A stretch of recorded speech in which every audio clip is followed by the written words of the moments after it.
मुश्किल नहीं है कुछ भी इस दुनिया में, तू जरा हिम्मत त कर। मुश्किल नहीं है कुछ भी इस दुनिया में, तू जरा हिम्मत त कर। और ख्वाब बदलेंगे हकीकत में, तू जरा कोशिश त कर। दोस्तों, इसी जोश के साथ स्टार्ट करेंगे आज की इस हमारी शानदार सी क्लास को। दोस्तों, आज के इस वीडियो में हम लोग बात करने वाले हैं जेक बोर्ड क्लास 12 के बच्चों के लिए जियोलॉजी के टॉप ऐसे वायरल इम्पोर्टेंट सब्जेक्टिव क्वेश्चन जो आपके एग्जाम में 100% पूछा जाएगा। जी हाँ दोस्तों, आपके एग्जाम में इस वीडियो में आपको जितने भी सारे क्वेश्चन बताने जा रहे हैं आपके एग्जाम के लिए काफ़ी ज़्यादा इम्पोर्टेंट है। जी हाँ दोस्तों, यहाँ से आपको 4-5 क्वेश्चन एकदम फिक्स है जो आपके एग्जाम में direct same to same ditto आपके बोर्ड एग्जाम में देखने को मिल जाएगा। तो फटाफट से वीडियो को शुरू करते हैं दोस्तों, वीडियो को लेट ना करते हुए। आज हम लोग करने वाले हैं 30 महत्वपूर्ण प्रश्न दोस्तों। नंबर 1 क्या बोल रहे हैं दोस्तों? भूगर्भ शास्त्र क्या है? भूगर्भ शास्त्र क्या है दोस्तों? जियोलॉजी क्या है दोस्तों? बोल रहा है भूगर्भ शास्त्र वह विज्ञान है जिसमें पृथ्वी की संरचना, उसकी आंतरिक प्रक्रियाओं, खनिजों, चट्टानों और भूवैज्ञानिक घटनाओं का अध्ययन किया जाता है, उसे ही भूगर्भ शास्त्र कहा जाता है दोस्तों। आगे बढ़ते हैं दोस्तों क्वेश्चन नंबर 2 की तरफ। क्वेश्चन नंबर 2 क्या बोल रहा है? पृथ्वी की आंतरिक संरचना कितने स्तरों में बटी है दोस्तों? पृथ्वी की आंतरिक संरचना मुख्यतः 3 प्रमुख स्तरों में बटी है दोस्तों। क्या बोल रहे हैं? पृथ्वी की आंतरिक संरचना 3 प्रमुख स्तरों में बटी है दोस्तों। जैसे कि क्रस्ट सबसे पहला है दोस्तों, क्रस्ट को ही पपड़ी के नाम से जाना जाता है। दूसरा है मेंटल, मेंटल को मध्यम स्तर के नाम से जाना जाता है। और तीसरा है दोस्तों कोर, कोर को केंद्रक के नाम से भी जाना जाता है। 3 है दोस्तों, कौन कौन? क्रस्ट, मेंटल और कोर है दोस्तों। आगे बढ़ते हैं दोस्तों क्वेश्चन नंबर 3 की तरफ। क्वेश्चन नंबर 3 क्या बोल रहा है? क्रस्ट क्या है और इसके प्रकार कौन कौन से है दोस्तों?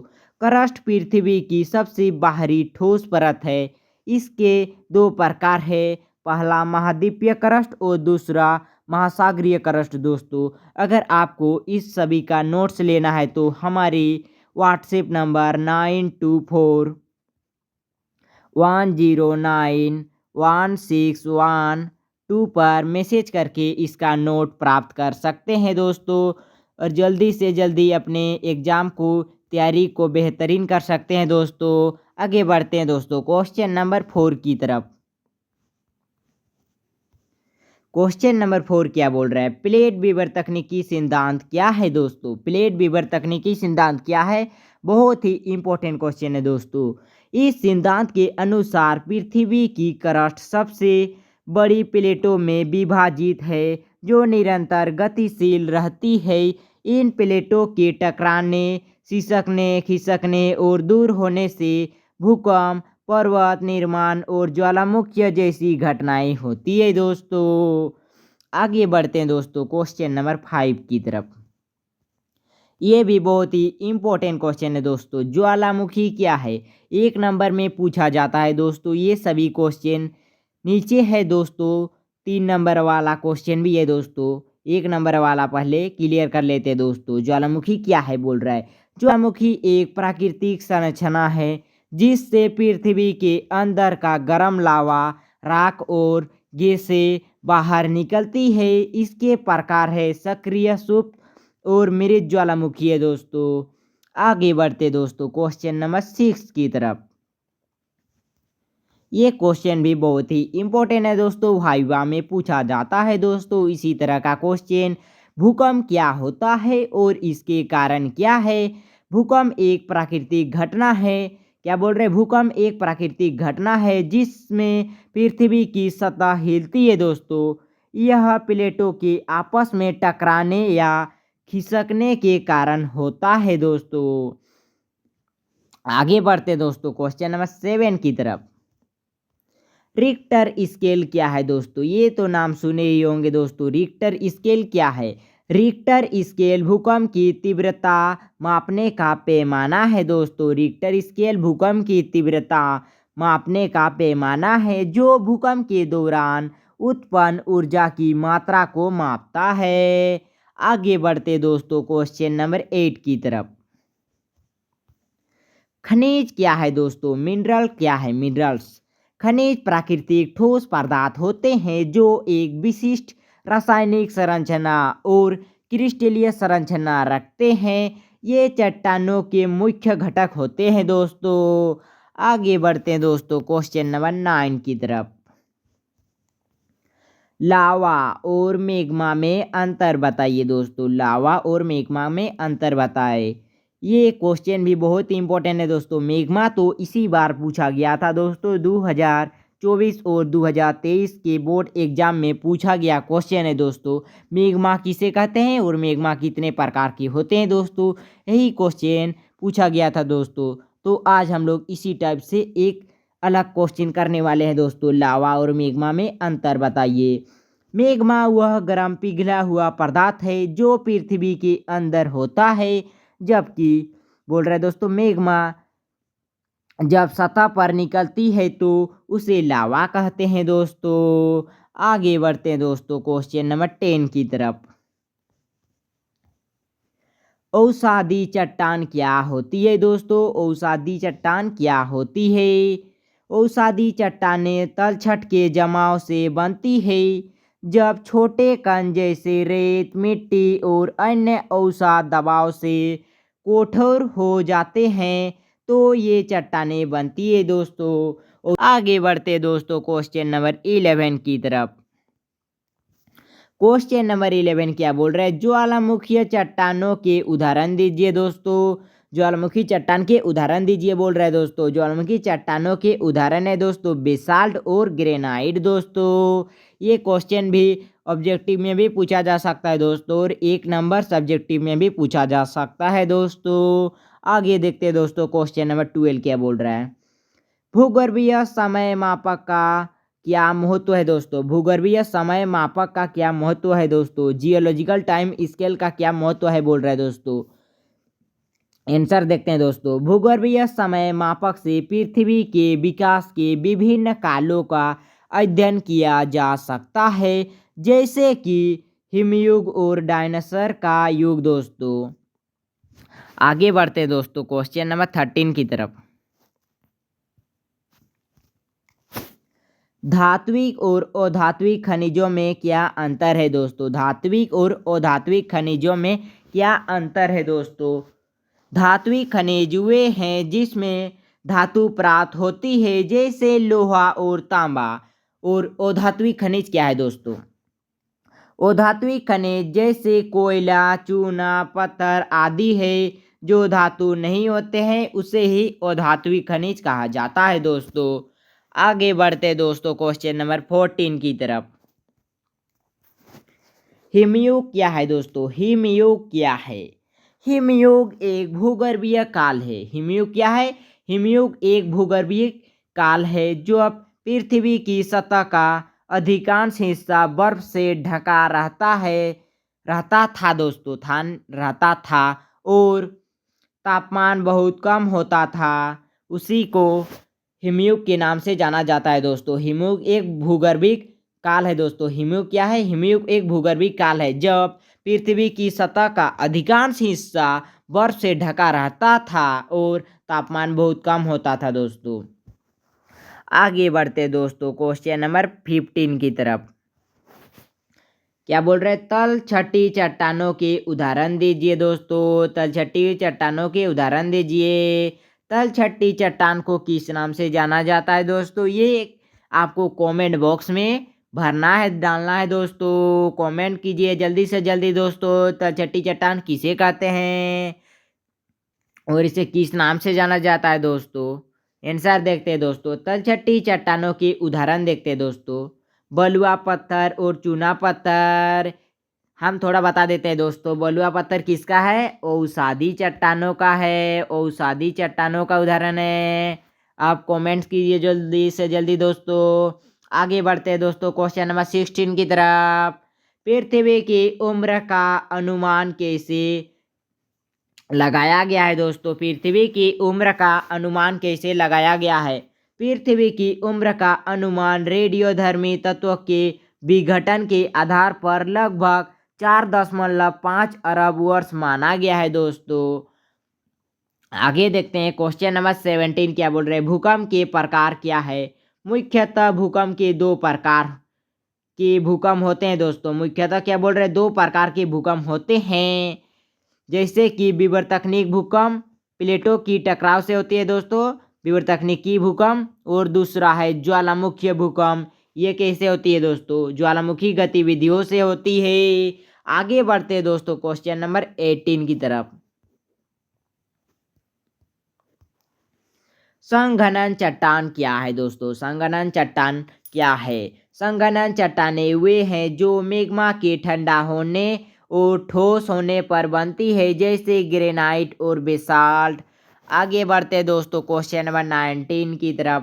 पृथ्वी की सतह पर प्लेटों की गति के क्या परिणाम होते हैं? प्लेटों की गति से भूकंप, पर्वत निर्माण, ज्वालामुखीय विस्फोट और महासागरीय खाइयों का निर्माण होता है। आगे बढ़ते दोस्तों क्वेश्चन नंबर 20 की तरफ। क्या बोल रहे हैं 20 नंबर? भूगर्भीय चक्र क्या है दोस्तों? भूगर्भीय चक्र क्या है? भूगर्भीय चक्र एक ऐसा चक्र है जिसमें चट्टानें विभिन्न प्रक्रियाओं से बदलती है, जैसे संघनन चट्टाने से औषधि चट्टान और फिर रूपांतरित चट्टान से बदलना दोस्तों। आगे देखते हैं दोस्तों क्वेश्चन नंबर 21। ज्वालामुखीय विस्फोट से पर्यावरण पर क्या प्रभाव पड़ता है दोस्तों? आंसर देखते हैं दोस्तों। ज्वालामुखीय विस्फोट से राख और गैस से निकलती है, जो वायुमंडल को प्रदूषित करती है। साथ ही नए द्वीपों का निर्माण भी होता है दोस्तों। आगे देखते हैं दोस्तों क्वेश्चन नंबर 22। रूपांतरित चट्टानों का निर्माण कैसे होता है दोस्तों? आंसर देखते हैं दोस्तों। उच्च तापमान और दबाव के कारण जब औषधि या संघनन चट्टानें बदलती है तो वे रूपांतरित चट्टानें बनती है, जैसे कि संगमरमर दोस्तों। संगमरमर किस चट्टान का उदाहरण है दोस्तों? कमेंट बॉक्स में बताइए। आगे बढ़ते हैं दोस्तों क्वेश्चन नंबर 23 क्या बोल रहे हैं? भू चुंबकीय क्षेत्र क्या है दोस्तों? भू चुंबकीय क्षेत्र क्या है? पृथ्वी की चुंबकीय क्षेत्र उसके अंदर मौजूद लोहे और निकेल की वजह से उत्पन्न होता है। यह क्षेत्र पृथ्वी को सौर विकिरण से बचाता है दोस्तों। क्या करता है? सौर विकिरण से बचाता है दोस्तों। आगे बढ़ते हैं क्वेश्चन नंबर 24।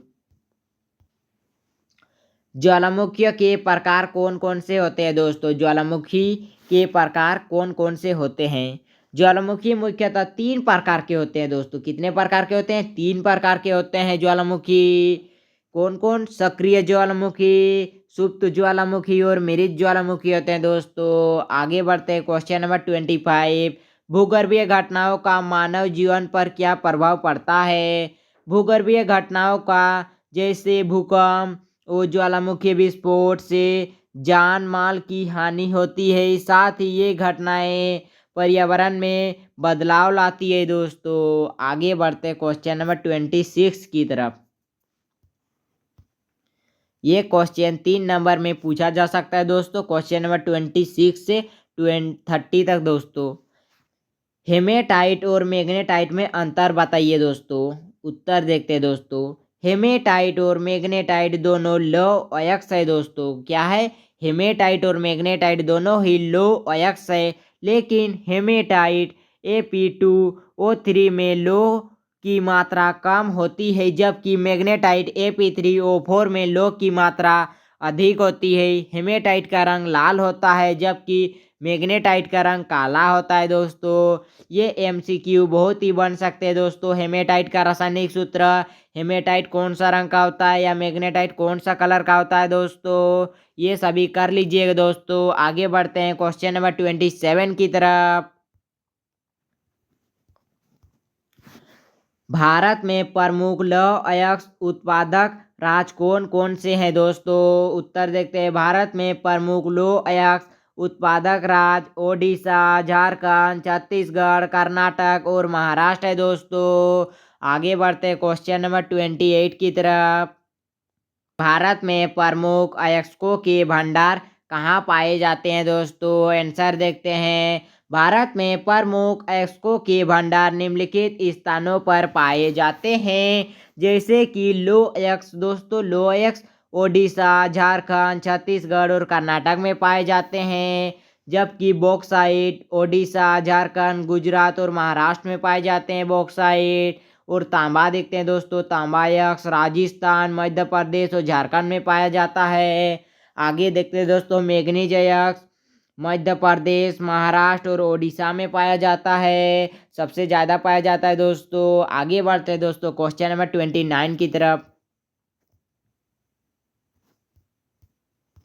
क्वेश्चन नंबर 29 क्या बोल रहा है? अयस्क किसे कहते हैं दोस्तों? अयस्क किसे कहते हैं? आंसर देखते हैं दोस्तों। अयस्क वे खनिज होते हैं जिनसे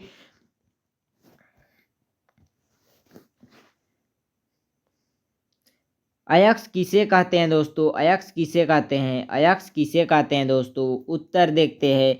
अयस्क वे खनिज होते हैं जिनमें धातु या अन्य उपयोगी तत्व पर्याप्त मात्रा में पाए जाते हैं। इन अयस्कों से धातुओं की आर्थिक रूप से लाभकारी तरीकों से निकाला जा सकता है। उदाहरण के लिए बॉक्साइट एल्यूमिनियम का अयस्क है दोस्तों, बॉक्साइट। और हेमेटाइट लोह अयस्क का है दोस्तों। आगे देखते हैं क्वेश्चन नंबर 30, जो कि आज की लास्ट क्वेश्चन है दोस्तों। नंबर 30 क्या बोल रहा है? अयस्क और खनिजों में अंतर बताइए दोस्तों। अयस्क और खनिजों में अंतर बताइए। अयस्क और खनिजों में अंतर दोस्तों देखते हैं आंसर।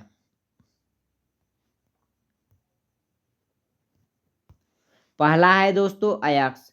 अयस्क वह खनिज है जिनसे धातु को, क्या बोल रहे हैं? अयस्क वह खनिज है जिससे धातु को आर्थिक रूप से प्राप्त किया जा सकता है दोस्तों। सेकेंड पॉइंट क्या बोल रहे हैं? अयस्कों का मुख्य उद्देश्य धातु का उत्पादन करना। तीसरा पॉइंट क्या है? सभी अयस्कों का खनिज होते हैं दोस्तों, सभी अयस्क खनिज होते हैं। क्या बोल रहे हैं? सभी अयस्क खनिज होते हैं।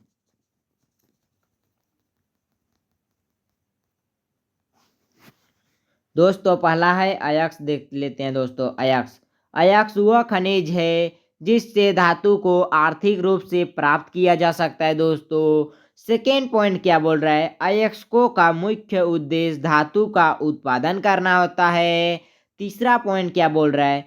सभी अयस्क खनिज होते हैं दोस्तों। क्या बोल रहे हैं? सभी अयस्क खनिज होते हैं। जैसे कि उदाहरण के लिए फोर्थ पॉइंट है दोस्तों, हेमेटाइट और बॉक्साइट दोस्तों, हेमेटाइट और बॉक्साइट। अब खनिज का अंतर देख लेते हैं दोस्तों। सेकेंड पॉइंट है खनिज। खनिज एक प्राकृतिक पदार्थ है। क्या बोल रहे हैं? खनिज एक प्राकृतिक पदार्थ है जिसमें विभिन्न तत्व पाए जाते हैं। सेकेंड पॉइंट है दोस्तों, खनिजों का उपयोग औद्योगिक, सजावटी और वैज्ञानिक कार्यों में होता है। सभी खनिज अयस्क नहीं होते हैं दोस्तों, सभी खनिज अयस्क नहीं होते हैं। उदाहरण मीका और क्वार्ट्ज दोस्तों, मीका और क्वार्ट्ज। क्वार्ट्ज का रासायनिक सूत्र क्या होता है दोस्तों? कमेंट बॉक्स में बताइए दोस्तों। कितने लोगों को पता है देखते हैं दोस्तों, कमेंट कीजिएगा दोस्तों। और अगर आपको इसका नोट्स लेना है तो हमारे डिस्क्रिप्शन में लिंक दिया हुआ है दोस्तों, टेलीग्राम और व्हाट्सएप का। जल्दी से ज्वाइन हो जाइए और नोट्स लीजिए दोस्तों। तो वीडियो पसंद आया है तो लाइक कीजिए, शेयर कीजिए, ज़्यादा से ज़्यादा वीडियो को शेयर कीजिए दोस्तों। नेक्स्ट वीडियो में मिलते हैं। Thank you all of you. जय हिंद, जय भारत, वंदे मातरम।